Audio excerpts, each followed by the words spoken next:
Hari ini saya mau sharing tentang digital marketing ya. Kebetulan diminta buat bawain materi tentang digital marketing. Nah, oke. Tadi kan Kak Rauda mungkin sudah sharing experience beliau untuk ngejalanin beberapa usaha ya. Nah, yang sekarang kita sebelum saya cerita nih sharing tentang digital marketing, mungkin saya sedikit melenceng dikit ya.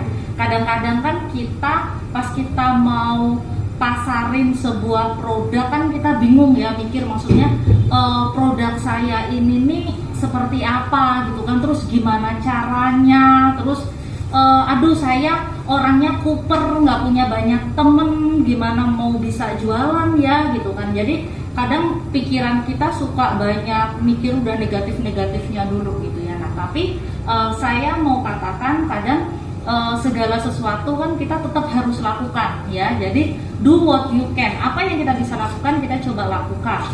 Terus nggak usah bingung mikir aku nggak punya modal, aku nggak punya A, nggak punya B, nggak punya C, udah. Jadi nggak usah mikir jauh, kita coba berpikir starting with what you have. Kita nih punya apa sih gitu kan? Apa yang kita punya kita bisa gunakan. Sekarang saya tanya di sini, siapa di sini yang tidak memiliki gadget? Ada nggak yang nggak punya gadget? Ya, bukan mau beliin, nggak juga sih gitu kan. Tapi setidaknya saya bisa percaya bahwa di sini semua orang punya gadget. Karena kalau nggak gadget pasti nggak bisa join event hari ini kan. Jadi kita semua ada alumni-alumni gitu kan. Terima kasih udah partisipasinya, udah pada join. Kalian boleh ketik di chat sekarang posisinya lagi apa, lagi kerja, lagi mau kuliah, lagi nganggur karena pandemi, lagi apa gitu kan. Nggak usah pusing. Yang penting kita hari ini sharing, ngobrol-ngobrol bareng ya. Mudah-mudahan ada ilmu yang bisa kita dapatkan. Nah, kita start dari apa yang kita miliki. Sekarang kan paling sederhana kita punya apa? Misalnya kita punya punya handphone ya kan? Semua orang punya dong HP. Punya apa lagi selain HP? Oke, apa lagi? Koneksi internet ya, pastilah ya koneksi internet. Oke. Banyak hal yang kita punyai. Uang relatif, mungkin banyak yang nggak punya gitu kan. Tapi akun e-commerce punya nggak? Siapa di sini yang belum pernah beli menggunakan mungkin Tokopedia kah, Shopee kah, Bukalapak? Siapa yang nggak punya akun? Ya minimal lah kita punya lah satu akun gitu ya. Saya tidak sedang promoin mereka gitu kan, enggak. Tapi minimal kita punya akun, di situ pun kita bisa buka toko ya dong. Kita udah punya akun, kita punya koneksi internet, kita punya handphone, mulai. Karena banyak hal kita bisa langsung kerjakan asalkan kita mulai ya. Dan yang paling penting harus punya, ini paling penting nih, apa kok William? Niat ya. Niat itu paling penting ya. Jadi kita harus punya niat, nah itu yang utama. Oke. Nah,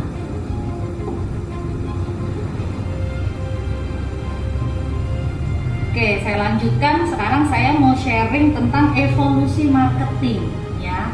Marketing itu tuh mengalami evolusi. Singkat aja, yang pertama dia starting dari era product centric, kemudian yang kedua dari consumer centric, kemudian yang ketiga value atau human centric, yang terakhir masuk ke era digital centric ya, era sekarang. Mulai dari tahun 2010 ke atas, kita sekarang masuk ke era digital ya, apa-apa serba digital.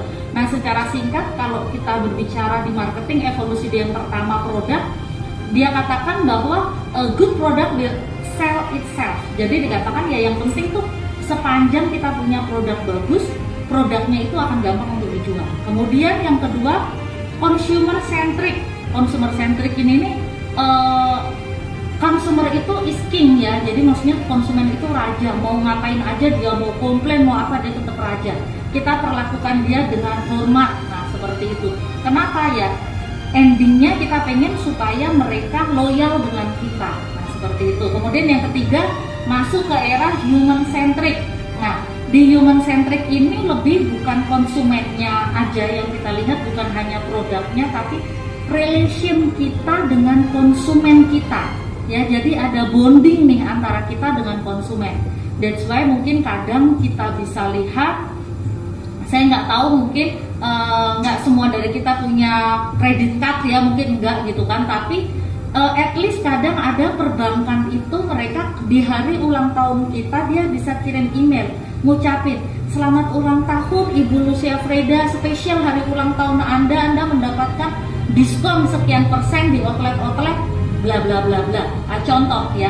Jadi dia membangun bonding dengan kita melalui hal sederhana, mengucapkan ucapan happy birthday untuk kita. Itu contoh bonding ya, ikatan dengan konsumen. Nah, kemudian yang terakhir era digital centric. Oke ya, era digital centric ini kita moving from traditional to digital ya. Ibaratnya kalau dulu pun rumah makan kita biasa brosur masih pakai pembukaan outlet, bawa brosur bagi-bagi gitu ya. Kalau sekarang kalian cukup dengan digital, kalian bisa blast kemanapun gitu ya. Tidak ada, aduh saya nggak bisa ngedesain gitu kan. Ya at least kan kalian punya kontak di WA kan yang bisa kalian broadcast gitu ya. Kalian punya ada kontak di WA yang bisa di broadcast. Ini saya buka aja nggak apa-apa ya, karena ngomong sendiri kan. Oke ya, jadi kalian punya kontak di WA yang bisa kalian broadcast ataupun di chat messenger, Facebook lah, Instagram dan lain sebagainya. Nah itu pun juga bisa jadi sarana buat promosi gitu ya. Oke, nah ini hal yang paling penting. Kita starting ngomongin tentang marketing kan, kita mau jual produk kita supaya laku gitu ya. Nah gimana kita bisa empower yourself, ini penting ya, be a problem solver. Ketika kadang ada masalah atau ada apa, coba pikirkan kalian akan starting dengan usaha apa atau bisnis apa yang mau di-create. Simple sih, bikin pertanyaan 5W1H, yaitu yang paling sederhana. Buat produk kalian apa, yang mau kalian jual apa gitu kan. Nah ini saya ambil contoh produk milik mahasiswa ya, kemarin mahasiswa D4 perhotelan yang kebetulan tidak bisa magang karena pandemi, hotel jadi tempat karantina, kemudian industri tour and travel lagi drop gitu kan. Jadi mereka berkumpul di kampus create satu bisnis incubator gitu ya. Nah salah satu produk mereka let's say Pia Batavia gitu kan. Nah Pia Batavia ini mau dijual di mana gitu kan. Misalnya mereka mau pikirkan dijual brandingnya nasional misalnya. Kemudian kapan akan dilakukan? Oh targetnya dalam periode waktu 2-3 tahun ini, 2021 sampai 2023. Kemudian who, customernya siapa ya gitu kan. Anak-anak kah, dewasa kah gitu kan. Nah, dia mungkin step customer dia ya ada dewasa, all gender, pria wanita bisa makan produknya. Bu, apakah ada produk yang hanya dikhususkan buat gender pria atau wanita? Ya ada pasti gitu kan, dan banyak gitu kan. Nah seperti itu, kita harus lihat who-nya ini seperti apa, kemudian why. Jadi kalau kita meng-create produk, kita harus bisa menjawab juga pertanyaan why, kenapa harus ada produk ini. Nah ini simple sih, kadang kita starting itu tuh dari hal-hal yang negatif. Hal-hal yang negatif tuh maksudnya kayak gimana? Misalnya contoh hal negatif itu misalnya tidak ada oleh-oleh khas di Jakarta, contoh gitu ya. Tidak ada pia berisi daging nggak banyak gitu kan. Biasanya pia kan coklat, keju, apalah gitu kan.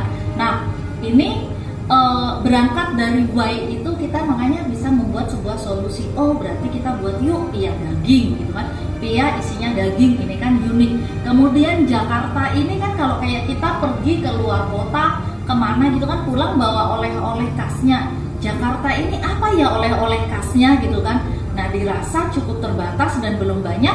Akhirnya kita pengen bikin brandnya ini namanya Pia Batavia. Kenapa? Supaya orang tahu kalau dia bawa pia daging gitu kan, produksi dari sini, terus dia bawa keluar kota, ini nih oleh-oleh dari Jakarta gitu. Nah itu ya seperti itu. Kemudian how hal ini penting, gimana nih cara merealisasikan ya, karena kalau saya lihat kan kadang apalagi mungkin di tataran masih student gitu ya, ide banyak gitu kan, tapi kan kadang realisasinya ini nih apa sih, on off. Nah sekarang coba dipikirkan bagaimana nih kolaborasinya ya, mereka bagaimana dia harus pertama dia dengan berkolaborasi ya kan, kolaborasi dengan siapa aja gitu, kemudian dia harus launch produknya gitu kan. Setelah dia bikin dummy, dia trial error, dia kasih tuh ini enak enggak gitu kan, sampai saya naik berapa kilo karena nyobain produk mereka. Nah ya at the end of the day kan setelah trial error kan pasti akan dapat formula yang dirasa acceptable gitu ya, dan mereka udah bisa launching produknya, dan itu harus dilakukan. Apakah perlu kemudian nextnya dilakukan exposure media dan lain sebagainya, branding dan lain sebagainya, nah itu adalah step lanjutannya. Oke ya, tapi yang saya mau sharing di sini kita harus bisa jadi problem solver, karena problem usaha apapun itu gitu kan, apalagi kita ngomong tentang marketing itu pasti akan banyak sekali rintangan-rintangannya yang harus kita lewati gitu ya. Oke, kemudian next, ini saya sedikit sharing, ini data statistik internet dan sosial media ya. Nah, tahukah kita semua bahwa jumlah penduduk Indonesia mungkin 270 juta lebih ya sekarang ya. Nah, 64%-nya atau di atas 175 juta mereka aktif menggunakan internet, ini data dari Biar Sosial Data ya. Kemudian 96% di antaranya mereka berselancar melalui ponsel. Maksudnya berselancar melalui ponsel ini mereka aktif dengan internet ya, dengan media sosial. Karena nggak semua orang yang sudah menggunakan internet dia aktif ya. Kadang kan dia ada yang hanya menggunakan, apalagi seperti ibu saya gitu ya, udah baby boomers gitu kan, mereka sudah tidak menggunakan untuk aktif posting selfie atau apa ya, sebagian kecil sih, karena sekarang sebagian besar semua menggunakan. Nah kemudian 53% diantaranya dari si para pengguna ini ya, yang berusia di atas 15 tahun ke atas, mereka bertransaksi online. Can you imagine bahwa sebanyak itu orang, berapa ratus juta jiwa gitu kan, mereka aktif bertransaksi menggunakan internet, mereka bertransaksi online, jual belinya ini online ya. Jadi kalau zaman sekarang ini sebenarnya ngomongin tentang marketing, tentang digital marketing, tidak sekompleks dulu. Tapi yes, saya harus katakan setidaknya kalian harus pelajarin basic knowledge-nya ya. Dan resource-nya itu tuh sangat banyak sekali ya. Kalian bisa melihat pakar-pakar sosial media, saya bukan pakarnya gitu kan, saya sendiri pun masih banyak belajar ya. Ada Instagramnya siapa tuh, Nico Julius, ada yang lain tuh apa yang namanya muda berbakat, muda bahagia atau apa gitu. Dia juga aktif sharing tentang sosial media, supaya bagaimana bahwa itu bisa meningkatkan growth kita untuk pembelian produk kita dan lain sebagainya gitu ya. Oke, nah kemudian media sosial itu kan ada banyak banget ya. Sekarang pertanyaannya, kita mau aktif di mana? Nah ternyata ini sebenarnya preferensi kita aja sih sebenarnya, fleksibilitas. Cuma kita kadang perlu juga melihat data supaya kita bisa punya gambaran yang paling aktif tuh, yang paling banyak dilihat orang apa. Nah ternyata number one still YouTube ya.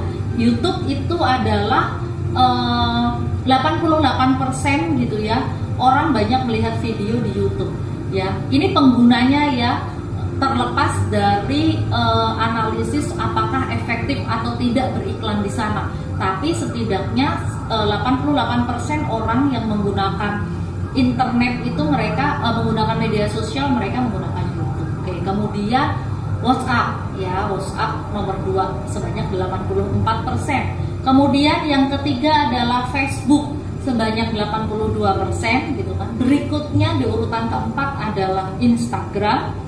Disusul masih ada Twitter, Line, FB Messenger, LinkedIn, Pinterest dan WeChat. Ya, Ini tapi yang 4 dominan terbesar ya YouTube, WhatsApp, Facebook dan Instagram ya. At least kayak mungkin apa ya namanya tipikalnya penggunanya itu tuh beda-beda ya, beda-beda. Kadang ada yang suka menggunakan Instagram itu tuh lebih yang anak muda, kekinian, milenial gitu kan.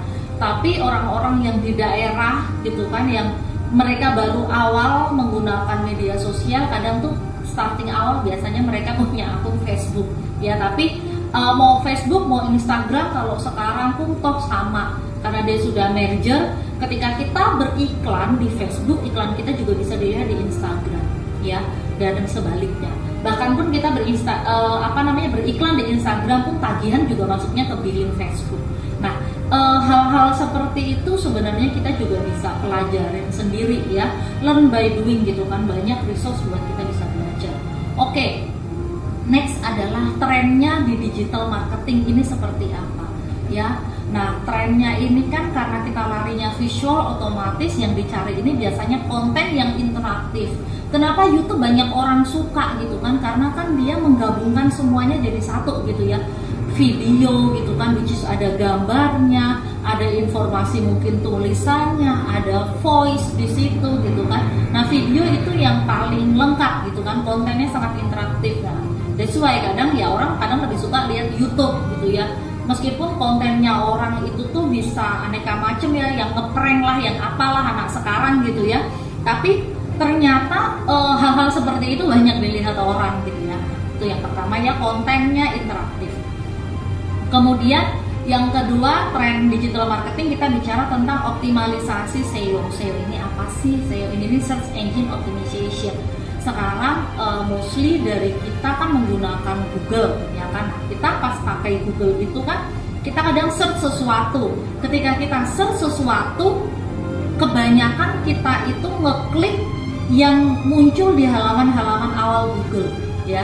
Atau ini kalau pengalaman saya pribadi sih, saya jarang kayak misalnya saya search tentang makanan enak di Jogja, terus apakah saya terus sampai melihat halaman ke-12, ke-15, ke-100 Google? Kayaknya enggak. Mungkin saya hanya melihat yang pertama, yang kedua, yang ketiga, itu udah yang maksimal gitu ya. Jadi SEO fungsinya apa? Ketika orang search gitu kan di Google, nah kita bisa muncul tuh, kalau bisa masuk di 10 besar tuh, top 10-nya halaman Google yang pertama.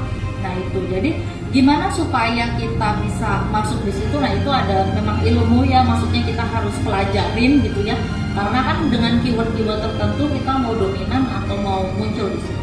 Nah, tren berikutnya yang ketiga adalah social commerce ya. Social commerce ini nih, kita manfaatin media sosial untuk promote produk kita ya. Jadi sebenarnya sih bisa setengah personal branding juga ya.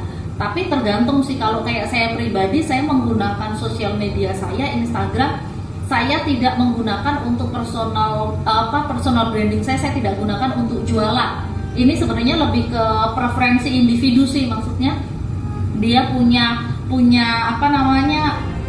fokusnya mau di mana. Tapi kalau misalnya kalian adalah seorang chef gitu kan misalnya, ya kan pasti kalian harus quote and quote juga harus bisa menjual kemampuan kalian ya, bahwa ini nih kreasi kalian ya. Jadi media sosial kalian selain buat jualan produknya juga digunakan buat personal branding kalian gitu. Tapi kalau saya kebetulan tidak menggunakan media sosial itu untuk personal branding saya, karena saya lebih fokus mungkin ya media sosial hanya untuk yang kehidupan pribadi aja, terlepas dari pekerjaan, karena pekerjaan dia sudah ada media sosialnya masing-masing gitu ya. Apa misalnya kampus gitu kan, Poltek Sahid ada sosial medianya, ada pasca sarjana ada sosial medianya, mungkin ada restoran yang di Bali, ada yang di kampus gitu kan, ada brand minuman Venus, ada brand minuman Sodaria, mereka sudah punya akun media sosialnya masing-masing seperti itu. Nah kemudian yang keempat adalah trennya Google Ads. Kalau ini kita beriklan ya, karena banyak orang menggunakan Google untuk berselancar, untuk mencari tahu informasi. Maka dengan kita beriklan, misalnya ada yang mirip gitu ya, atau misalnya orang mau cari kampus pariwisata terbaik misalnya. Nah saya pengen Sahid Kampus Roxy nongol gitu kan. Nah saya beriklan di Google, jadi supaya pas orang search dia akan nongol. Dia biasanya bentuknya kayak kayak apa namanya, kayak kotak-kotak gitu loh. Jadi kalau yang nggak punya gambaran misalnya kan kita search di sini ya, ini kan Google nih. Ini Google nih. Kita search, nanti dia akan nongol. Ini kan di halaman pertama Google ya. Ini kan ada iklan-iklan. Nah, kita biasanya akan nongol tuh dia bentuknya kayak kotak gini loh. Kotak-kotak gitu. Nah, bisa muncul di samping, bisa muncul di tengah. Nah, kurang lebih sih gambarnya seperti itu. Jadi itu ketahuan kalau kita itu tuh beriklan di Google gitu. Ya. Oke. Nah, singkat ini adalah tips marketingnya ya during a pandemic. Apa yang sebaiknya kita lakukan? Yang pertama kita sekarang kan ini kadang pertanyaannya, let's say kita sudah memulai bisnis kita, kemudian ada kondisi pandemik ya gitu kan. Terus apa yang harus kita lakukan? Yang pertama adalah kita tetap harus berkomunikasi dengan customer kita ya. Kita harus berkomunikasi dengan customer kita. Jadi kita harus tahu apa sih yang dihadapin oleh konsumen itu. Konsumen ini kan worry, mau makan di rumah makan kan dia worry. Kalau misalnya nggak ada protokol kesehatan, gimana ya kalau ternyata yang masak ternyata bawa virus gitu kan. Terus kita kayak dengan banyak ini terus pada ketakutan. Nah berarti kan kita harus menunjukkan bahwa kita juga berubah gitu kan. Kita juga menghadapi new normal pun kita juga ada protokol kesehatan yang dilakukan. Mungkin kalian bisa posting di media sosial bahwa oh tim kitchen kalian semuanya pakai masker gitu kan. Terus semua yang apa namanya yang menyajikan servingnya pun metodenya juga berubah gitu kan. Mungkin sendok garpunya pun kalian masukin ke air panas, nah contoh ya. Jadi tapi tetap kita harus berkomunikasi dengan konsumen kita. Kemudian yang kedua otomatis kadang kita harus melakukan refocus. Pasti kan banyak yang berubah gitu ya, kita lihat banyak yang usaha-usaha pun bergelimpangan gitu, maksudnya nggak bisa survive. Tapi kita coba pikirkan kembali gitu kan, gimana kita starting bisnisnya ya, restart ulang gimana caranya ya. Itu pun yang sebenarnya terjadi di kita sendiri gitu ya, maksudnya saya juga menghandle beberapa beberapa usaha gitu kan, unit usaha ya, tidak semuanya bisa survive gitu kan, meskipun ada yang tetap harus close, ada yang harus buka sempat hibernasi, ada yang buka terus gitu kan, ada yang hibernasi kita kemudian harus restart tahun ini. Nah itu kita memang harus punya waktu buat kita restrategize semuanya. Kemudian yang ketiga adalah automated marketing activities. Ya, jadi gimana supaya kalau bisa kita buat semuanya ini juga serba digital otomatis. Kalau bisa orang misalnya isi formulir pun nggak perlu datang pakai form seperti apa. Tes pun dia semuanya ujiannya juga mudah gitu ya. Maksudnya tinggal isi gitu kan, dia bisa kerjakan ujian paperless gitu kan. Ataupun gimana cara-cara supaya selama pandemik ini pun semua tetap bisa berjalan dalam kondisi baik gitu kan, normal, meskipun ada hal-hal yang harus kita adjust. Nah seperti itu. Jadi kalau bisa pun marketing pun sifatnya harus bisa otomatis gitu kan. Orang pun WA pun kita bisa create ke arah WA bisnis supaya orang tahu pas ketika dia mau tanya produk kita apa sih yang dia mau tahu. Dia mau tahu produknya, dia mau tahu harganya, mau apa, itu dipikirkan ya. Kemudian create konten, ini perlu karena kan ketika kita mau informasiin sesuatu, mau produk kita mau apa, pasti harus ada kontennya ya. Saya pun kayak saat ini ketika saya harus present materi gitu kan, saya harus meng-create kontennya. Apa sih yang mau saya sharing gitu ya. Jadi apapun pasti kita perlu pikirkan untuk meng-create konten ya. Nah seperti itu. Kemudian yang terakhir, jangan pernah stop untuk belajar untuk mengetahui bagaimana konsumen kita berubah, belajar untuk mengetahui bagaimana caranya supaya kita bisa survive dan lain sebagainya. Nah kurang lebih itu tips-tips yang saya bisa sedikit sharingkan di kesempatan hari ini. Kalian juga bisa tetap kontak saya, ada nomor handphone saya gitu kan, itu blog pribadi, itu ada Instagram, kalian boleh kontak atau chat dengan saya, atau ada apa yang mau didiskusikan silahkan. Dan mungkin setelah ini mungkin nanti akan ada sesi tanya jawab. Oke, terima kasih, salam sehat dan penuh berkat untuk kita semua. Terima kasih.